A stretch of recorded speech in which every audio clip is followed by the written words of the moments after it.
ওয়াবতাগু ইলাইহিল ওয়াসিলা, তোমরা মাধ্যম তালাশ করো আমাকে রাজি করার জন্য, আমাকে পাওয়ার জন্য, আমার নৈকট্য লাভ করার জন্য মাধ্যম তালাশ করো। সেই মাধ্যমটা দ্বারা তো বলা হচ্ছে, সেই মাধ্যমটা হলো আল্লাহর ওলি, আল্লাহ ওয়ালাগণ।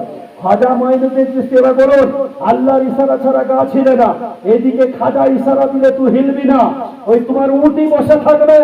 খাজা বললেন উট বসে থাকবে, উট বসেই আছে, উট হিলার নাম করে না। যাওয়ার পরে বলে হুজুর ভুল হয়ে গেছে, ক্ষমা করে দেন, আর এই ভুল করবো না। বলে এরপরে আর ভুল করবে?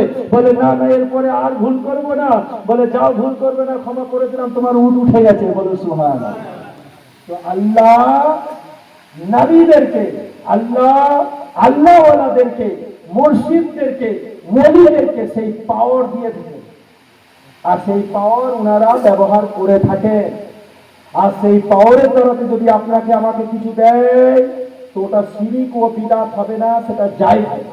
কেননা আল্লাহওয়ালারা যে দেন, তারা নিজের ঘর থেকে দেন না, না, আল্লাহর দেওয়া দেন, আতাই দেন, আল্লাহর পাওয়ারে দেন, আল্লাহর কাছ থেকে দেন, আল্লাহর দেওয়া থেকে দেন, ওনাদের নিজস্ব পাওয়ার থেকে নয়, আল্লাহর আতাই থেকে দেন। এটা আমাদের আকীদা, নাকি না? তাহলে আমরা ডাইরেক্ট আল্লাহ আল্লাহ তো করি না।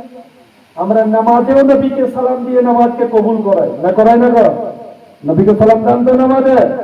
হ্যাঁ, তো শুধু নামাজে সালাম দিলে হবে না, বাইরেও দিতে হবে।